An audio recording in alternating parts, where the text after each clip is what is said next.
Ahora vamos a abordar el caso del Poder Judicial. Hay una rama de la historia que permite hacer esto que se llama historia del tiempo presente. Así para que no, porque no faltan los críticos que van a decir eso no es historia.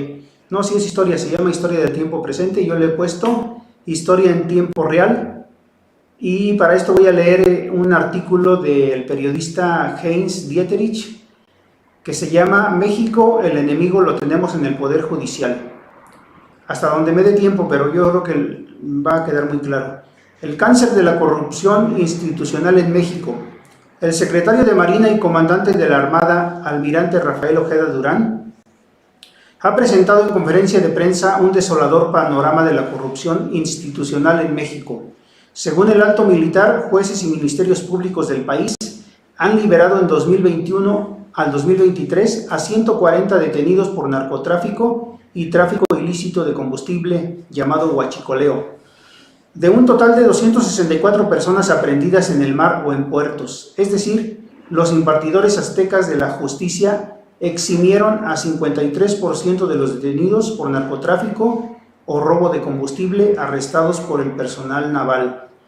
Los responsables de esas liberaciones son 10 jueces y 7 ministerios públicos. Al detallar casos, señaló que hay un juez de distrito que ha liberado a 24 personas implicadas en delitos de narcotráfico y tráfico ilícito, mientras que al menos 19 personas han reincidido en los delitos marítimos, pero han sido liberados. El almirante fue magnánimo con los togados al establecer la relación causa-efecto del fenómeno.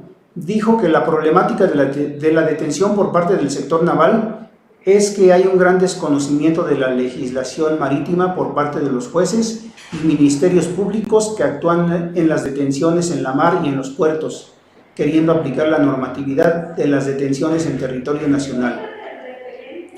Fue magnánimo con los togados porque no citó el precepto legal del derecho romano de que la ignorancia de la ley no exime de su cumplimiento.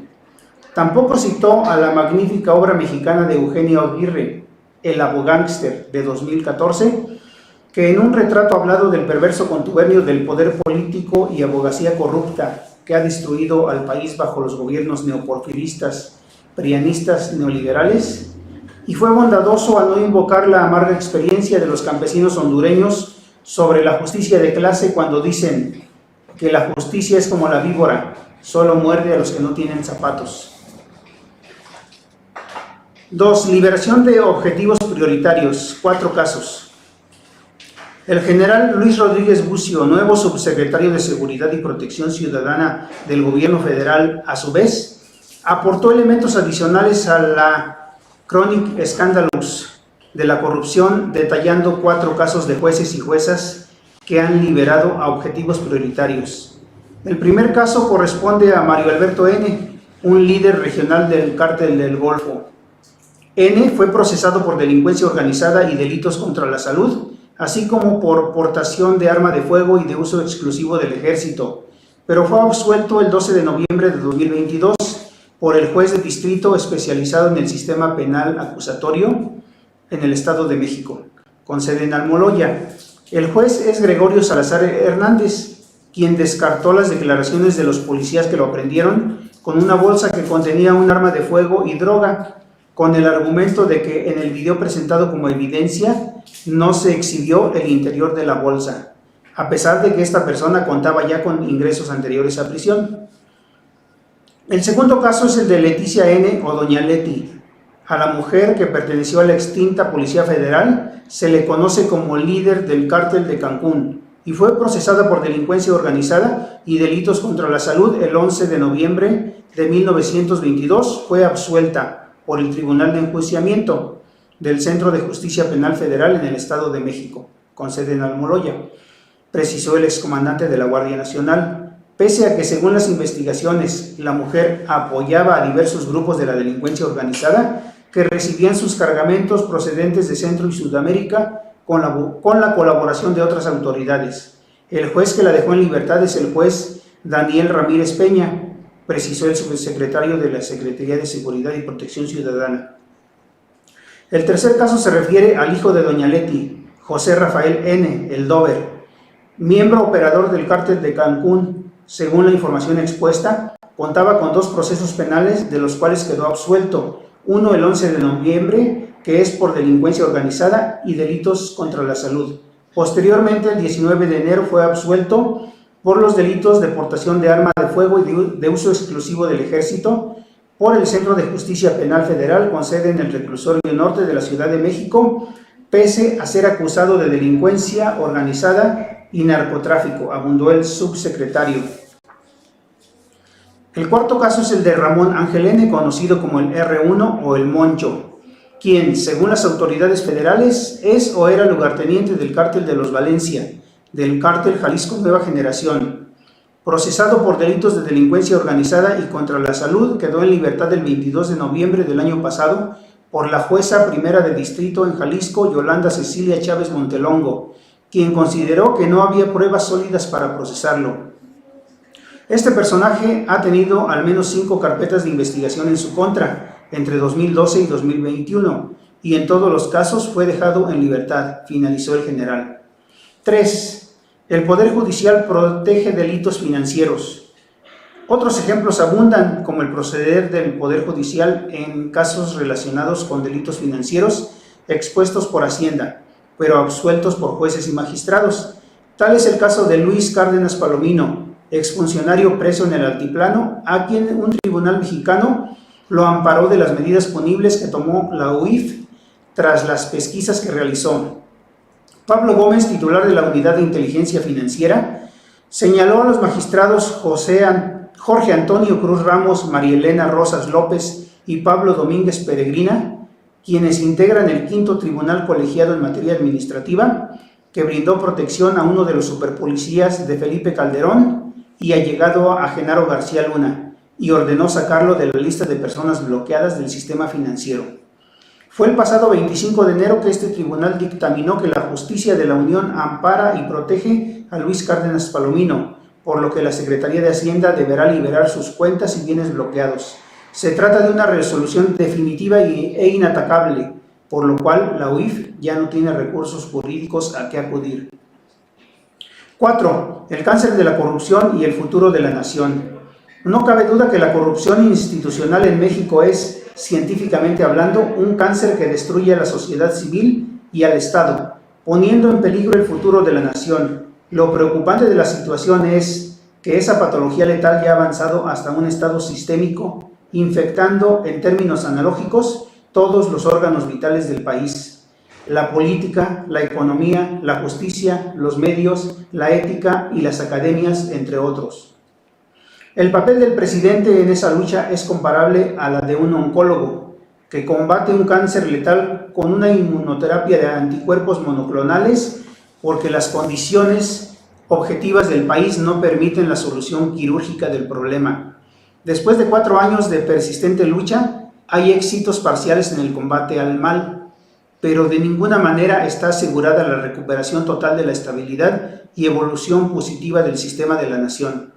En este contexto, en el 2024, año de elecciones, será un punto de bifurcación existencial que definirá la permanencia de la identidad y soberanía estratégica de México en la historia mundial. 5. La Suprema Corte de Justicia y su presidenta Norma Piña. Ante este tétrico panorama del cáncer institucional de la corrupción que destruye el cuerpo de la nación mexicana, era lógico y ético esperar que la flamante presidenta de la Corte Suprema de Justicia, Norma Lucía Piña Hernández, aprovechara la suprema ocasión del 106 aniversario de la promulgación de la Constitución de 1917 para anunciar cómo, desde la Corte Suprema de Justicia, pensaba salvar a la nación de la terrible patología que amenaza su existencia histórica. Lamentablemente, en la inauguración del magno evento en Querétaro, en lugar de cumplir con su ineludible deber constitucional y de investidura, la señora presidenta se quedó sentada en el acto ceremonial de reverencia a la Constitución, rompiendo el protocolo y mostrando diáfanamente su desdén por los millones de muertos de la Revolución Mexicana que dieron la vida para fundar un México moderno y más justo. Después de demostrar de este modo sui generis urbi et orbi su independencia como máxima cabeza de la judicatura, pronunció un discurso que constituye un hito a la larga historia de la oratoria, logrando ahogar la esencia de lo que es una constitución en un remolino de trivialidades, clichés, platitudes, que el genio lingüístico Wittgenstein caracterizaría irónicamente en términos tautológicos como lo que no es posible y además es imposible. 6. Norma Lucía Piña Hernández y la separación de poderes.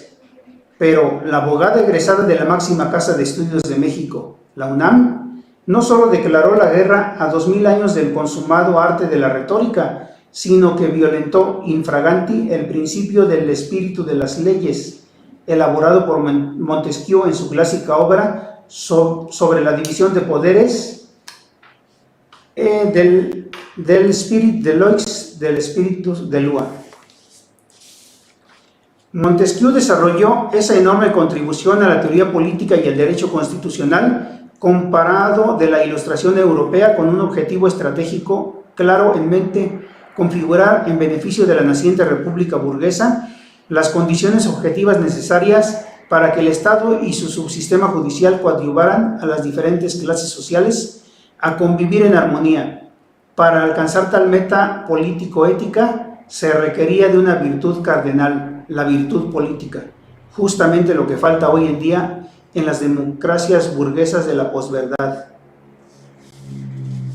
Ese magno principio del bien común de la Ilustración fue interpretado por la magistrada Piña Hernández de manera corporativista, confundiendo la separación de poderes con la impunidad de la rama judicial y sus ejecutores. Pese a que, a diferencia del poder legislativo, los jueces y ministerios públicos carecen totalmente de legitimidad democrática, no tienen sus cargos porque los hayan elegido y votado las mayorías de la nación, ni siquiera por elección aleatoria como en la democracia ateniense, sino porque los votan y eligen los poderes fácticos. Ostentan un mandato de power elites, de las élites del poder, sin legitimidad ni mandato democrático alguno. Montesquieu entendió el peligro de la excesiva concentración del poder en los gobiernos monárquicos y despóticos. Por eso planteó la separación de poderes como un remedio necesario contra la verticalidad del leviatán en la República, pero jamás se imaginó que el sector judicativo pudiera convertirse en un estrato parasitario que, en una santa alianza corporativa con sectores del poder económico, político y mediático, metamorfoseara hacia el sistema oligárquico dictatorial de las clases dominantes actuales. 7. La Suprema Corte y contrarrevolución de color. Quien sí entendió a plenitud la utilidad de una justicia corrupta para los intereses dominantes fue Gene Sharp, el fundador de la teoría de la contrarrevolución oligárquica de color, quien elaboró un algoritmo para abortar legítimas transformaciones democráticas deseadas por las mayorías en los contextos tecnológicos digitales del siglo XXI. La reciente transferencia de poder de la Suprema Corte de Justicia de México de Arturo Saldívar a Norma Piña, instrumentada en lo oscurito entre los sectores corruptos de la política, de la UNAM, de los medios y de la judicatura, es un ejemplo supremo de la utilización de ese algoritmo al servicio de las élites reaccionarias, endógenas e internacionales, que quieren impedir la continuidad de la Cuarta Transformación a través de las elecciones del 2024. Bueno, hasta aquí le dejo porque se me acabó el tiempo, pero si quieren leerlo, este artículo es de un periodista muy reconocido que se llama Heinz Dieterich, y lo pueden encontrar así: México, el enemigo lo tenemos en el Poder Judicial. Y aquí, nada más para terminar, habla de un concepto muy importante que es la revolución de color en México, que es lo que están intentando hacer. Algunas otras personas le llaman golpe de Estado blanco o golpe de Estado técnico, pero es reconocido pues en la gente que se dedica a estudiar esto desde el ámbito académico como la contrarrevolución de color.